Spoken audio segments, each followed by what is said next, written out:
ధర్మం చేయడానికి ఇది సాధనం, పనిముట్టు. ఇది ఉంటే కదా స్నానం, ఇది ఉంటే కదా సంధ్యావందనం, ఇది ఉంటే కదా ప్రవచనం. ఇది పడిపోతే ఏం చేస్తాం? మళ్ళీ వస్తుందని ఏమి నమ్మకం. అందుకని దీన్ని నిలబెట్టే ప్రయత్నం చెయ్యాలి ఎప్పుడు జ్ఞానం వచ్చేవాడు. ఆ తర్వాత ప్రారంభంగా శరీరాన్ని చూడడం వేరు. నటించకూడదు జ్ఞానివైనట్టు.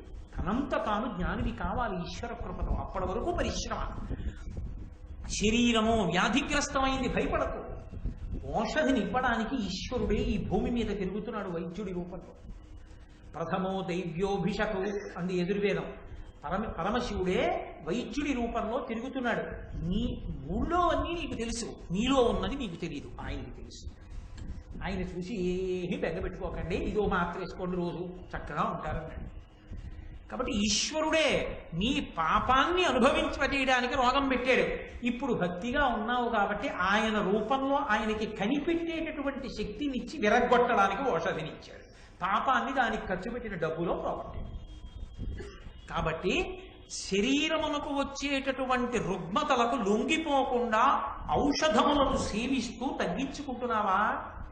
శరీరమును నిలబెట్టుకోవాలి, ఇది ధర్మమునకు సాధనమన్న పూనికతో ఉన్నావా? రెండవది ఒకటి ఉంది, అది దీనికన్నా శక్తివంతం. అది మనస్సు. ఇది ఎంత బలంగా ఉండనివ్వండి, ఎంత ఆరోగ్యంగా ఉండనివ్వండి, ఒక్కొక్కడికి మనసుకి పిరికిత. పిడరాయిలా ఉన్నాడు కానీ ఏమంటే గుళ్ళోకి వెళ్ళొద్దాం వస్తారా వైకుంఠ ఏకాదశి, ఏమో ఏమైనా తనువు పడిపోతే లేని పని కూడా ఎందుకు వచ్చింది ఇద్దరు అంటాడు. మనసు పిరికిది, ఆయన ఎక్కడికి వెళ్ళరు, దేనికి పనికిరాడు. ఎందుచేత అంటే మనసు వైక్లభ్యాన్ని పొందింది, మనసు బలహీనపడిపోయింది, దానికి జవం లేదు. శారీరకంగా బలం బాగా ఉడిగిపోయిన వాడు కూడా మనసు జవమున్నవాడైతే, మనసు బలం ఉన్నవాడైతే సమాజమునకు తన ఉద్ధరణకు తాను పనికొస్తాడు. బాగా జ్ఞాపకం పెట్టుకోండి ఈ మాట. ఒకానొకప్పుడు ఒక మహానుభావుడు శ్రీరామాయణంలో ఒక ప్రత్యేకమైనటువంటి సర్గం ఒకటి చదువుకోవాలనుకున్నాడు. ఆయనకి ఎంత బలహీన పడిపోయిందంటే ఆయన శరీరం ఈ కను రెప్ప తనంత తాను పైకి లేవదు, అలా పడిపోయింది. ఇలా పైకి లేచి నిలబడదు. ఆయనకి చదువుకోవాలనిపించింది, వినడం కాదు, చదువుకోవాలని. ఆయన అన్నాడు శిష్యుల్ని, కనురెప్పలకు దారాలు కట్టి తల నుంచి వెనక్కి పెట్టండి, ఇలా లాగుతూ ఉండండి, రెప్ప పైకి వస్తుంది. నేను చదువుకుంటూ ఉంటాను, ఇలా అంటాను. నా కంటికి బాధ కలిగినప్పుడు రెప్పను అలా దారం వదలండి, దిగిపోతుంది. మళ్ళీ కొంచెం వేడి తగ్గింది అనుకున్నప్పుడు ఇలా అంటాను, పైకి ఎత్తండి. నేను అలాగే చూస్తూ చదువుకుంటూ ఉంటాను. ఆయన శరీరం లొంగిపోయింది, ఆయన మనసు లొంగలేదు, ఇంకా జవంతో ఉంది. ఆయన తనని తాను ఉద్ధరించుకుంటాడు. ఇంకా ఆ మిగిలిన క్షణాలు లేనివాడు ఎంత బలం ఉండనివ్వండి, వ్యాయామం చేసి తిని బలంతో ఉంటాడు. బలంతో ఉండడం ఎందుకు? బలం పోకుండా జాగ్రత్త పడ్డాడు. అది ఇంకా ఈశ్వర సేవకి పరోపకారానికి పనికిరాదు. కూర్చోవడం ఎందుకు? మళ్ళీ రేపు పొద్దున తిని వ్యాయామం చేయడానికి. ఎందుకని? ఏమైనా ఉపయోగం ఉందా దానివల్ల? ఏమీ లేదు. నోటి మాటతో ఉపకారం చేసిన మహానుభావులు ఉన్నారు. రెక్కలు కాలిపోయిన సంపాతి మాట సాయం చేశాడు వానరులకు, రెక్కలు వచ్చాయి.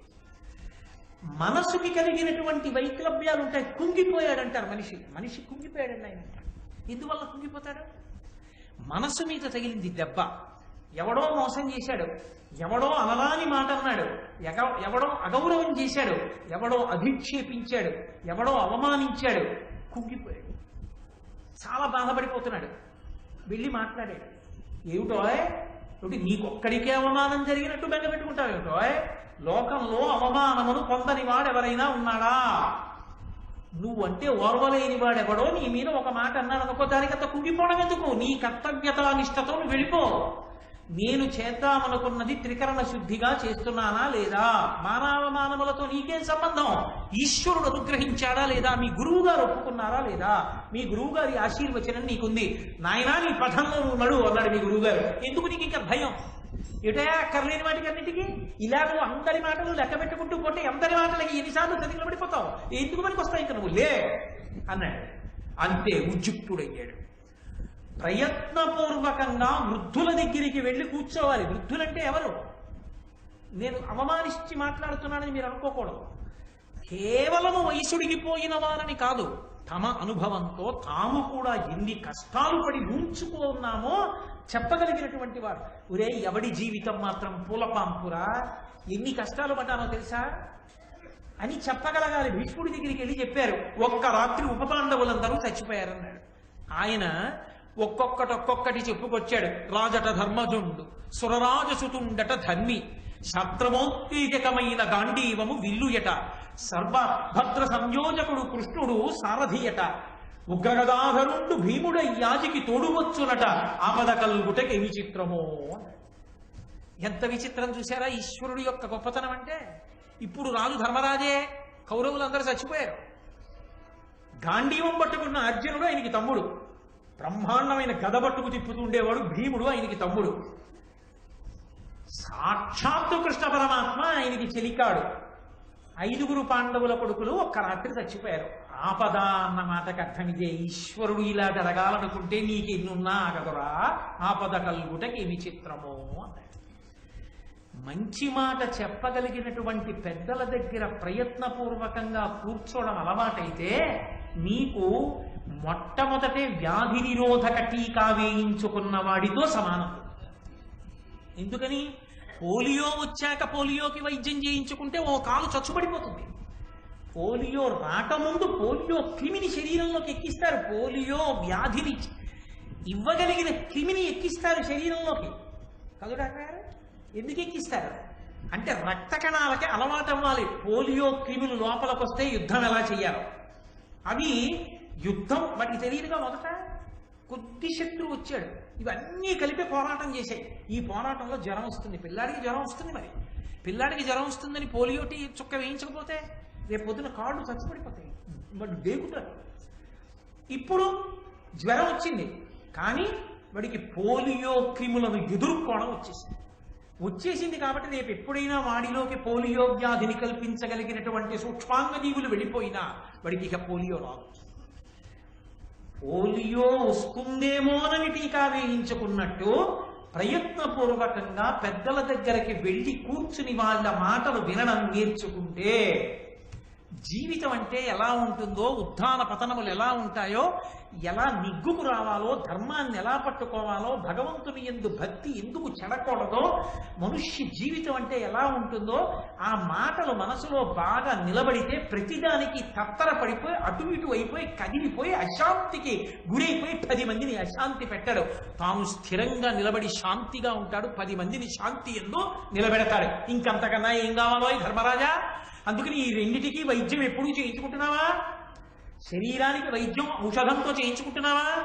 మనసుకి కలిగేటటువంటి రుగ్మతను పోగొట్టుకోవడానికి ప్రయత్నపూర్వకంగా పెద్దలను ఆశ్రయించి కూర్చుని వింటున్నావా? నారదుడు చెప్తుంటే వినడంలోనే అర్థం అట్లా ధర్మరాజుకి అలవాటు ఉందని.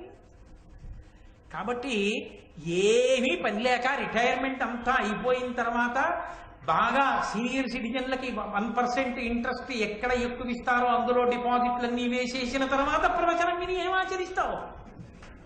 అప్పుడు కాదు ప్రవచనం. నువ్వు కార్యరంగంలో ఉండగా వైక్లభ్యాలకి గురైపోకుండా ఉద్ధానపతనముల యందు ఊంచుకుని నిలబడి కర్తవ్యతానిష్టతో నిలబడడానికి కావలసినటువంటి అధ్యవసాయముతో కూడిన బుద్ధిని ప్రకాశింపచేసుకోవడానికి పెద్దలను ఆశ్రయించి మంచి మాటలు లేనాడు. లేనినాడు ఎక్కడి నుంచి వస్తుంది ఆ బుద్ధి రమ్మంటే? కాబట్టి అలా వింటున్నావా ధర్మరాజా అని నువ్వు నీ దగ్గర ఉంచుకునేటటువంటి ఉద్యోగుల విషయంలో గుణము సమర్థత ప్రధానంగా ఉత్తమమైనటువంటి వారిని, మధ్యములైన వారిని, అధములైన వారిని నిర్ణయం చేసుకుంటున్నావా? గుణము సమర్థత ప్రధానమై ఉండాలి. ఎవడు అత్యంత గుణవంతుడో, ఎవడు అత్యంత సమర్థుడో వాడిని ఉత్తమమైన పదవిలో పెట్టాలి. ఎవడు అంత సమర్థత లేనివాడో వాడు మధ్యమమైనటువంటి పదవిలో ఉండాలి. ఎవడు అంత సమర్థత లేనివాడో వాడు అసమర్థమైనటువంటి పదవిలో ఉండాలి. పైవాడు లాగితే వీడు వెళ్ళగలిగితే చాలు, పరిగెత్తితే చాలు. ఇంజన్ పరిగెడితే పరిగెత్తడం భోగికి వస్తే చాలు, ప్రతి భోగి ఇంజన్ అక్కర్లేదు. కాబట్టి ఒక్క ఉత్తముడు ఇంజన్ ఒక్కటి ఉంటే చాలు, రైలు అంతా తిరుపతి వెళ్ళిపో. అన్ని భోగిలే అయితేనే ప్రమాదం, కాకినాడలోనే ఉంటుంది. కాబట్టి ఎక్కడ ఏది ఉంచాలో ముందు నీకు తెలిసేలా ఉంచుతున్నావా? వాళ్ళని అలా ఉంచి వాళ్ళని ఆయా పదవులలో ఉంచి పరిపాలన చేస్తున్నావా? అది నీకు వచ్చిందా? అసలు ముందు నీకు ఈ లక్షణం వచ్చిందా ధర్మరాజా? రాజ్య పరిపాలన అలా చేస్తున్నావా అని తమ తమ కనియడు తరిజీతము గానక నవయు భటుల దౌర్గత్య విషాదము లేలిన వానికి అవశ్యము ఎగ్గునరించు అతడు శక్రుండైనను. ఏమయ్యా, నీ దగ్గర ఉద్యోగంలో చేరినవాడు అవసరమైతే యుద్ధంలో తన ప్రాణాలను వదిలేస్తాడు ప్రభువు కోసం. సైనికులు ఉంటారు, ప్రభుత్వం పక్షాన దేశం పక్షాన యుద్ధం చేసి ప్రాణాలు విడిచిపెట్టేస్తారు. ఇక్కడే ఈ పోలీస్ క్వార్టర్స్ లోనే ఉన్నటువంటి ఎంతో మంది రక్షక భటులు తమ శరీరాన్ని విడిచిపెట్టేసిన వాళ్ళు ఉన్నారు సమాజ రక్షణ కోసం. అలా విడిచిపెట్టేసినప్పుడు వాడు చనిపోయాడని ఉదాసీనుడవై ఊరుకుంటున్నావా? నిన్ను నమ్ముకుని నువ్వు మార్చ్ అంటే పరిగెత్తుకెళ్ళి తుపాకీ గుండ్లకు పడిపోయిన వాడి భార్యాబిడ్డల్ని చూడడం నా కర్తవ్యమని వాళ్ళ భార్యాబిడ్డలు ఏడవకుండా వాళ్ళకి కావలసిన సంబారాల్ని జీతాల్ని అందిస్తున్నావా? వాడు అంత కష్టపడి ఉద్యోగం చేస్తే అన్నం తినడానికి లేకుండా వాడికి వేల పట్టున జీతం ఇవ్వకుండా ఏడిపిస్తున్నావా? అలా చెయ్యకు సుమా, చాలా తప్పు. జీతం ఇవ్వకుండా మార్చడం పరమ ప్రమాదకరం సుమా. ప్రభువు మీద విరక్తి కలుగుతుంది, విప్లవ బుద్ధి కలుగుతుంది. నీ మీద ఎవరికి విశ్వాసం ఉండదు. ఎవరికి ఎప్పుడు జీతం ఇవ్వాలో అప్పుడు అందరికీ జీతం ఇస్తున్నావా?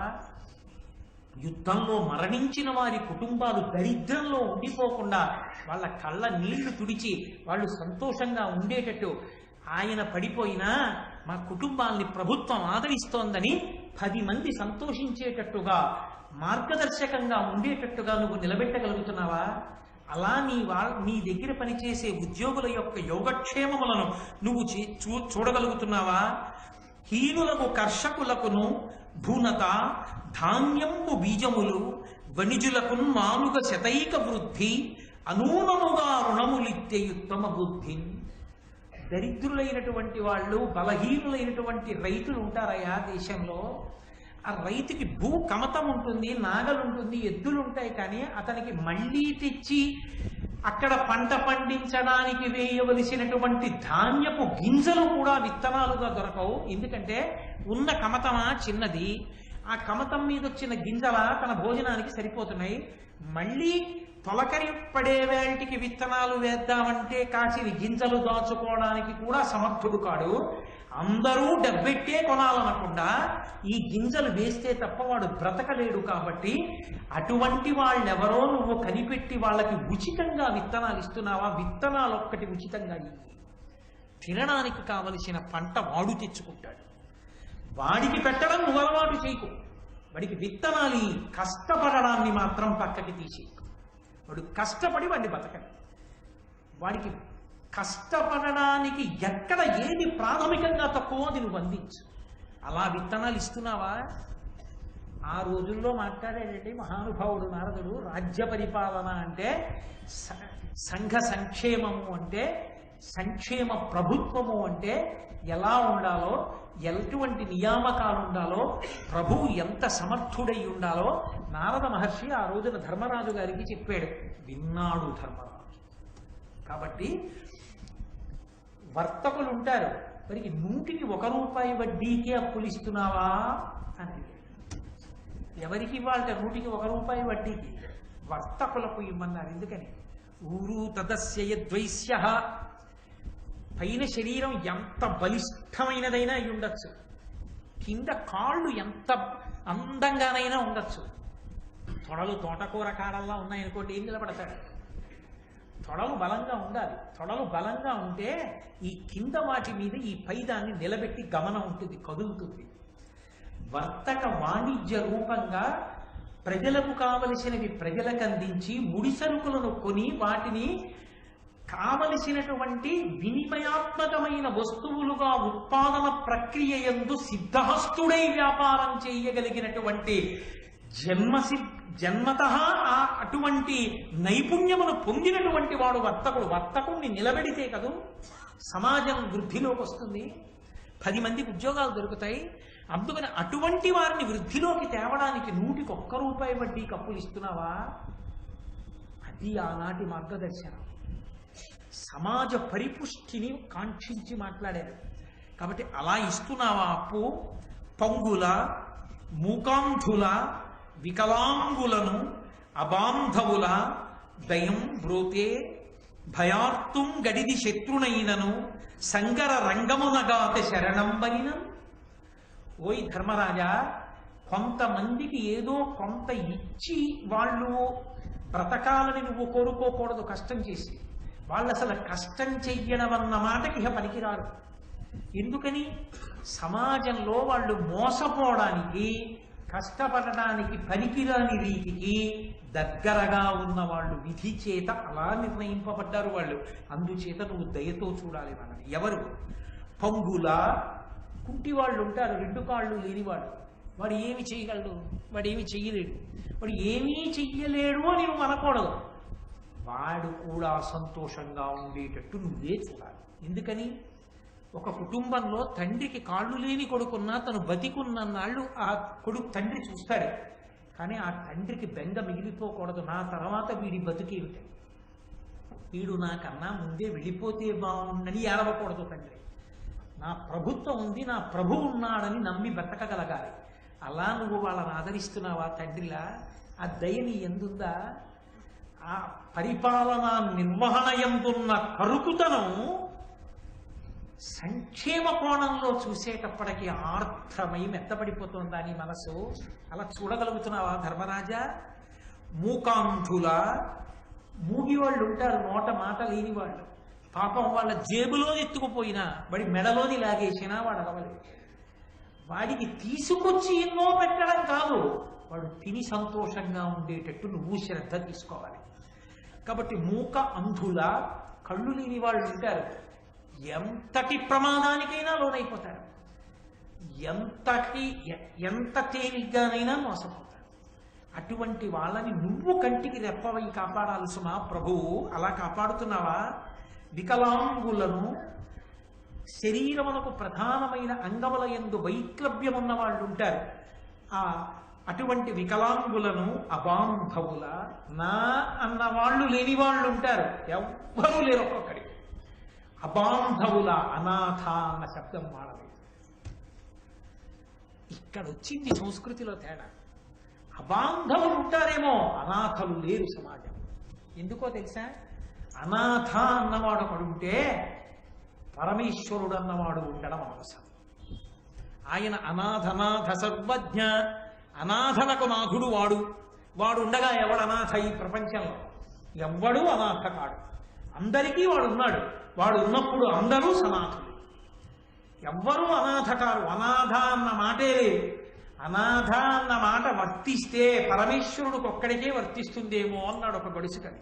ఆయనకి తల్లి లేడు, తండ్రి లేడుగా, అందుకని ఆయన్ని చూడడానికి ఇంకోటి లేడు కాబట్టి ఆయనే అనాథేమో అని ఆయనే నాలుగు కలుసుకుని అన్నాడు. కాదు ఆయన్ని చూడడానికి అమ్మవారు ఉంది, అమ్మవారిని చూడడానికి ఆయన ఉన్నాడు. కాబట్టి అసలు ఈ లోకంలో అనాథ అన్న మాట అన్వయం అయ్యేవాడు ఎవడు లేడు. ఆ మాట ఎందుకు వచ్చిందో అర్థం కాలేదన్నాడు. అంటే ఎవడో పనికి మాలిన వాడైతే ఆ మాట పెట్టాడు, బుద్ధున్న వాడెవడో ఆ మాట వాడకూడదని దాని అర్థం. అబాంధవులు ఉంటారు తప్ప అనాథలు ఉండరు. నువ్వు అనాథమేమిట్రా, మాటే లేదంటే నువ్వు అవతల వాడికి ఉత్సాహం వస్తుంది. ఇక్కడ అనాథలు ఉంటారంటే లోపల ఉన్న వాళ్ళు ఎంత సిగ్గు చెందుతారు. అనాథలే, అబాంధవులు అంటే బంధువులు లేని వాళ్ళు. వాడి దురదృష్టం. వాడికి తండ్రి వెళ్ళిపోయాడు, తల్లి వెళ్ళిపోయింది, తోడబుట్టిన వాళ్ళు అన్నవాళ్ళు లేరు. వాడికి ఆయన మా దేహబంధువు అని చెప్పేవాడు ఎవరు లేడు. కాబట్టి నేనున్నానని చూడ్డానికి తండ్రిలా ప్రభువు ఉన్నాడు. ప్రభువే తండ్రిలా ఉంటే అందరూ తన వాళ్ళే. అందుకని వాళ్ళని చూస్తున్నావా? అది భారత భాష. దీనికి ఎప్పుడు మనం దూరం అయ్యామో అప్పుడు పాశ్చాత్య సంస్కృతికి దగ్గరయ్యాము. ఎక్కడ దగ్గరయ్యామో అక్కడ అహంకారాలు వచ్చేవి. మిగిలిన మాటలు నాకు. కాబట్టి పంగుల, మూకాంధుల, వికలాంగులను అబాంధవుల దయం బ్రోతే. పరిపాలన యందు ఇలా వేలు చూపించవలసిన చోట చూపించి కఠినంగా ఉండవలసిన నువ్వు ఇటువంటి వాళ్ళని చూసేటప్పటికి మాత్రం దయతో తడిసి ముద్దయిపోయిన బట్టలా అయిపోతున్నావా? దయతో చూస్తున్నావా? భయాత్తుం గడిది శత్రునైనను సంగర రంగమునగాత శరణంబనినం.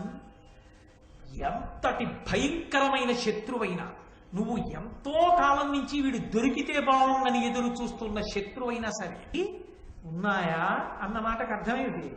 అలా జాగ్రత్తగా అలవాటు చేసుకుంటున్నావా? నిన్ను నువ్వు పరిశీలించుకుంటున్నావా? దీనికి దూరంగా జరిగిపోతే ఎవరికో ప్రమాదం అనుకోకు, ప్రభువుగా ఉండడానికి యోగ్యత నువ్వు కోల్పోతున్నావు. అందుకని నిన్ను నువ్వు పరాకుగా పరిశీలించుకుంటున్నావా ధర్మరాజా? ఇన్ని అద్భుతమైన విషయాలు అడిగాడు మహానుభావుడు. అబ్బో ఎదర మాట్లాడతాడు, ఏమి అద్భుతమైన విషయాలు మాట్లాడతాడో నారద మహర్షి. ఆయన మాట్లాడిన తర్వాత అసలు నారద మహర్షి వచ్చిన ప్రధాన ప్రయోజనం ఎక్కడో, భారత కథ ఎక్కడ పెద్ద మలుపు తిరిగిపోయిందో రేపు సాయంకాలం 6:30 నిమిషాలకి